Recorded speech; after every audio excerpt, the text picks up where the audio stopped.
Hi, my name is Vishal Algiri and let's talk about it today.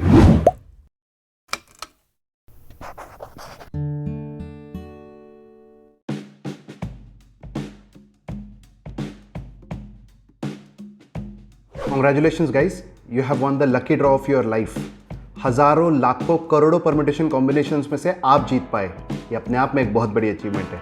और ख़ास करके भारत जैसे देश में जहाँ पे इतना हाई इन्फेंट मोर्टेलिटी रेट है, जहाँ करोड़ों बच्चे अपना अगले साल का जन्मदिन तक नहीं मना पाते, वहाँ पर आप जिंदा हो, ये अपने आप में बहुत बड़ी बात होती है। एक अच्छे घर में पैदा हुए, अच्छी शिक्षा आपको मिली, अच्छे देश में आप रहते हो, क्या ये किसी से कम है? आपकी ज़िंदगी की सबसे पहली अचीवमेंट है दैट यू आर बॉर्न, और दूसरी सबसे बड़ी अचीवमेंट है कि आज आप अपना जन्मदिन मना पा रहे हो। क्यों ना इसके बारे में कुछ किया जाए। आज मैं इसे एक नया पर्सपेक्टिव देना चाहता हूँ। आप सभी जानते हैं हम 1 जनवरी को अपना न्यू ईयर मनाते हैं, रादर 31 दिसंबर को हम न्यू ईयर की पार्टी करते हैं। क्या लेना देना है आपका उस 1 जनवरी से? आधे से ज़्यादा लोगों को तो ये नहीं पता कि ग्रेगोरियन कैलेंडर में 1 जनवरी को न्यू ईयर बोला क्यों जाता है। क्या पता क्या परिवर्तन आता है सृष्टि के अंदर जो उसे नया साल मनाते हैं, लेकिन हम मनाए जा रहे हैं। जबकि मेरा ऐसा सोचना है कि हम सब लोगों की ज़िंदगी में एक बर्थडे किसी न्यू ईयर से कम नहीं होता। सोचो, आपकी ज़िंदगी की शुरुआत ही तो उसी दिन हुई थी, और उसके 365 दिन बाद अगर आपका फिर से वो दिन आता है तो आपका न्यू ईयर से कम है क्या?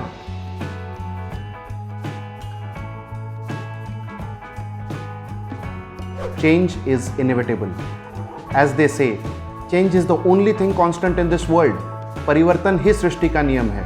एक बार सोच के देखो, वक्त बदलता है, मौसम बदलता है, सरकारें बदलती है, किस्मत तक बदलती है, फिर भी हम क्यों डरते हैं इससे? Change is the single most important thing in your life that creates progress, विकास। मैं जानता हूँ भारत जैसे देश में विकास किसी का एक पॉलिटिकल एजेंडा हो सकता है, किसी की महत्वाकांक्षा हो सकती है, किसी के लिए मजाक का विषय हो सकता है, या किसी का गुस्से का कारण हो सकता है। फिर भी progress is needed. Thinking about it in a global perspective is very easy. National perspective बहुत आसान है, लेकिन जब बात अपने आप पर आए, that's when it becomes difficult. क्यों? क्योंकि हमको बदलना पड़ेगा ना यार।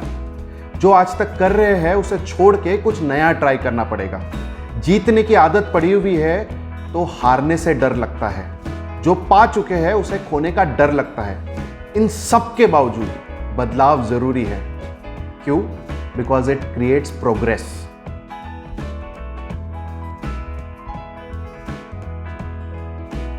You have to learn to differentiate between right change and a wrong change. There are 2 types of change. One is progressive, the other one is regressive. Let us talk about a regressive change first. मेरा एक दोस्त है, उसने मुझे recently कहा कि विशाल यार मैं पक गया हूँ। मैंने व्हाट्सएप, इंस्टाग्राम, टेलीग्राम, फेसबुक सब कुछ अपने मोबाइल से डिलीट कर दिया है। क्यों? क्योंकि मन की शांति चाहता हूँ यार। I am at peace now. But don't you think so? दुनिया के इस बदलते माहौल में जहाँ पे पूरी दुनिया इंटरनेट से कनेक्टेड है, वहाँ पर अगर ये चेंज उसने अपनी ज़िंदगी में लाया तो वो रिग्रेसिव चेंज होगा। यस। दूसरा होता है प्रोग्रेसिव चेंज। आज से ठीक 1 साल पहले लॉकडाउन की शुरुआत में जूम हम में से ज़्यादातर लोगों की ज़िंदगी में इंट्रोड्यूस हुआ।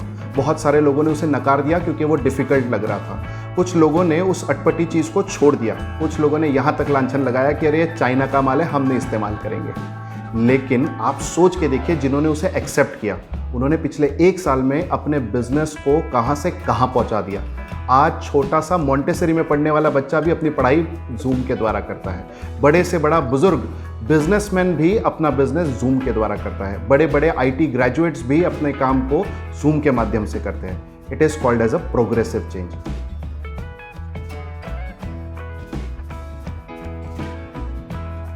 आज से 5000 साल पहले इंसान ने लिखने की कला को सीखा। भारत से लेके चीन तक, मेसोपोटामिया से लेके मिस्र तक, इजिप्ट के उन गुफाओं में आज भी दीवारों पर हायरोग्लिफिक्स पाई जाती है। उस सदी में जहाँ पे इंसानों को अक्षरों का ज्ञान नहीं था, तब उन्होंने छोटे छोटे चित्रों के द्वारा अपनी कहानियों का वर्णन किया।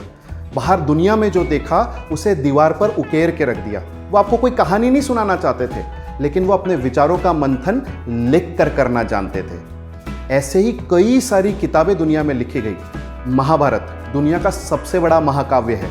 आपके मेरे लिए तो वो बी आर चोपड़ा की सीरीज़ है जहाँ पे 25, 30, 40 एपिसोड में महाभारत खत्म हो जाता है, लेकिन ऐसी हजारों लाखों कहानियों का संग्रह अगर कोई है तो वो महाभारत है। वेद व्यास ने अपनी पूरी जिंदगी लगा दी उस कहानी को लिखने में। अगर वो सिर्फ इमेजिन करते तो शायद भूल जाते और दुनिया का इतना बड़ा महाकाव्य नहीं बनता। लिखना ज़रूरी है। लिखना आपकी कहानियों को कंटिन्यूटी देता है।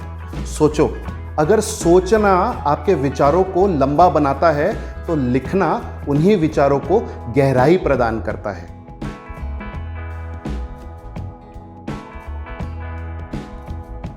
अब पिछले दिनों ना मैं अपने कुछ दोस्तों से मिला न्यू ईयर्स ईव पे। सब कह रहे थे, अरे काहे का न्यू ईयर यार, खाली डब्बा था 2020। लेकर आए थे गाजे वाजे के साथ में, खोल कर देखा मार्च महीने में तो कुछ निकला ही नहीं। पूरा का पूरा लॉकडाउन, घर पे बैठे बैठे समय निकल गया। आज बैठा हूँ 31 दिसंबर के दिन तो समझ में आ रहा है कि यार इससे अच्छा तो कुछ कर लेता उसमें। इंतज़ार में पूरा का पूरा साल कट गया और मेरी ज़िंदगी में कुछ वैल्यू एडिशन ही नहीं हो पाया। हमसे अच्छे तो वो लोग हैं जो इंस्टाग्राम, फेसबुक पे या यूट्यूब पे वीडियो बनाते, कुछ तो किया उन लोगों ने। काश ऊपर वाला एक बार मौका दे यार कि इस लॉकडाउन को मैं फिर एक बार जी पाऊँ, वापस जाके उस लॉकडाउन का पूरा इस्तेमाल करके अपना एक स्टार्टअप बना पाऊँ। बाद में इन्हीं लोगों को मैं अभी मिला और कहते हैं यार डेजावू वाला फीलिंग है, फिर से लॉकडाउन हो गया, क्या करेंगे यार, पिछला साल तो खाली निकला, एक और साल खाली निकालेंगे क्या। अब ये सोचने वाली बात है, ये टाइम ट्रैवल की फैंटेसी और डेजावू का इल्यूजन, इसके बीच में है हकीकत। पिछली बार जो ना कर पाए उसको अगर हम इस बार कर पाए तो आपको नहीं लगता जिंदगी में भगवान ने अपनी गलतियों को मिटाने का या गलतियों को सुधारने का एक और मौका दिया है? Why should we waste it? We rarely get second chances in our life.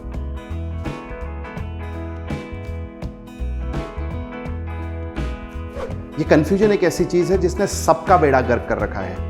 ये सबके साथ होता है। दुनिया में ऐसा कोई नहीं जिसने इस कंफ्यूजन को झेला नहीं। बचपन से लेकर 55 तक हर एक इंसान को कंफ्यूजन होता है। ये कभी भी हो सकता है, किसी को भी हो सकता है। जबकि आज की डेट में लोगों का ऐसा मानना है कि आज की जनरेशन कंफ्यूज्ड है।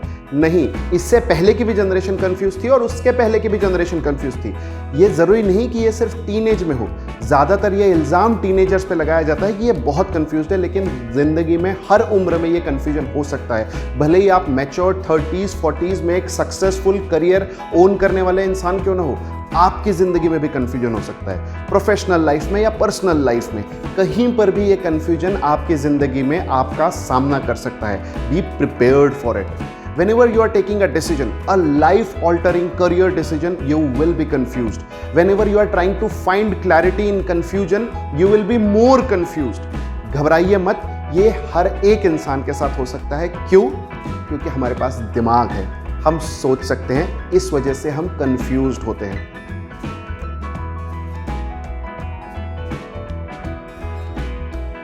कि where do you find this success? ये सफलता मिलती कहाँ है, कितने में मिलती है, कितनी महंगी, कितनी सस्ती, इस सफलता की कीमत क्या है? क्यों चौंक गए? किसी बड़े बुजुर्ग ने कहा है that every success has got a price tag and in order to achieve that success you will have to pay the price. Now this success can be anything. It need not be related to your financial growth. It can be achieving greatness, fulfilling your dreams, becoming an inspiration or helping your society. It can be literally anything. But the point is, कौन सी ऐसी currency है जो मुझे इस success को खरीदने में मदद करेगी? क्या रुपया काम करेगा, क्या डॉलर चलेगा, या येन चलेगा, या बिटकॉइन चलेगा? Trust me guys, the only currency that can help you buy this success is sacrifice.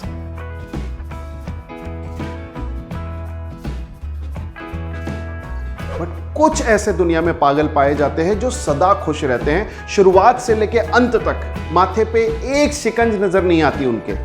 ये क्यों होता है पता है? There is a healthy alternative to this so called संतुष्टि, and that word is motivation. By definition, a simple thought, idea, story or a poem that helps you achieve your motive is called as motivation. Trust me, finding motivation is not difficult at all. पूरी दुनिया भरी पड़ी है motivation से. Just look around.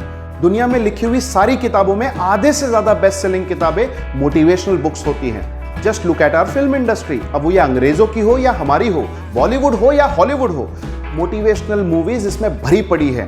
Look at your internet, Facebook, Instagram, YouTube, यहां पे ऐसे लाखों मोटिवेशनल चैनल है जिन्होंने मोटिवेशन का पूरा 3 कोर्स मील सर्व करके रखा हुआ है. Trust me, finding motivation is not difficult at all. मुश्किल है कि हमारा एंटीना उस मोटिवेशन के चैनल को पकड़ पाए.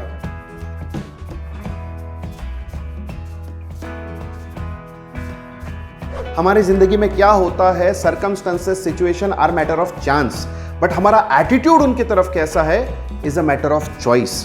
No matter what, I will be completely 100% positive should be the motto of my life. Be positive, stay positive. ऐसा कहने वाले हजारों लाखों कोटेशंस आपको इंटरनेट पे मिल जाएंगे, लेकिन ये पॉजिटिविटी क्या चीज है ये कोई नहीं समझा पाता. चलो आज इसे एक नए डायमेंशन से समझने की कोशिश करते हैं. नेगेटिविटी को समझते हैं. अगर नेगेटिविटी को अगर आप और मैं पहचान जाए ना, तो इससे बचने का भी रास्ता ढूंढ लेंगे, और अगर नेगेटिविटी से बच जाए तो हो सकता है पॉजिटिव भी हो जाए. This is one of the way of trying out things. Right? Let us consider the first condition. Most of the times our reaction to situation decides our positivity or negativity towards life. For example, मैंने दोस्त को phone किया, दोस्त ने phone नहीं उठाया. Immediately दिमाग में ख्याल आता है, एटीट्यूड आ गया भाई, कोई प्रॉब्लम तो नहीं हो गई उसे, कोई दिक्कत होगी इसलिए फोन नहीं उठा रहा. ये सोच लेते हैं. सड़क से चलते चलते बिना मौसम बरसात हो जाए तो कहते हैं oh no not again. Right? अगर मान के चलो आपका फोन खराब हो जाए, अरे यार इसको भी आज ही खराब होना था. अगर आईपीएल के मैच के बीच में लाइट चली जाए, दिमाग हट जाता है. ये सारा सैडनेस, सारा नेगेटिविटी छोड़ के इन्हीं चीजों की तरफ अपना रिएक्शन बदल दे. तो अगर दोस्त ने फोन नहीं उठाया तो हम कह सकते हैं कोई बात नहीं यार, थोड़ी देर में कॉल कर लेगा, दोस्त ही तो है अपना, बिजी होगा कहीं पे.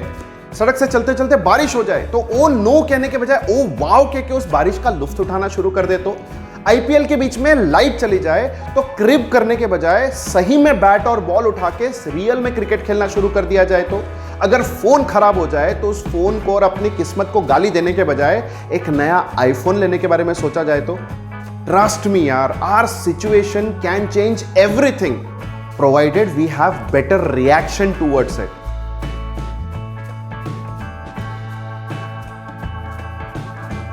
यकीन मानना दोस्त, हम सबकी जिंदगी में वही होता है जो हमने कभी ना कभी किसी न किसी लम्हे अपने आप से, इस सृष्टि से मांगा था, जिसके बारे में हमने सोचा था. कभी ऐसा नहीं होता जो हमारी सोच के परे हो, हमारे मांग के परे हो. ऊपर वाला भी कोशिश करता है हर एक इंसान की जरूरतों को पूरा करे, और वो भी बिजी है. हर एक इंसान की डिमांड को वो कभी कभी देख नहीं पाता, बस सिलेक्ट ऑल करके सब लोगों की डिमांड्स ग्रांट कर देता है, बिना ये सोचे समझे कि क्या ये उसके लिए सही है या गलत है. इसी टू वे स्वॉर्ड को, इसी दो धारी तलवार को लॉ ऑफ अट्रैक्शन कहते हैं. अब इसका फायदा कैसे उठा सकते हैं ये आज हमको जानने की कोशिश करनी है. अब ये जो आखिरी लॉ जो मैंने आपको बताया, लॉ ऑफ अट्रैक्शन, ये काम करता है एक सिद्धांत के ऊपर. Your thoughts become things. जो भी आप सोचते हैं वही आपकी जिंदगी में घटित होता है, वही चीज हकीकत बनके आपके सामने पेश कर दी जाती है. Thank you so much guys, see you next week.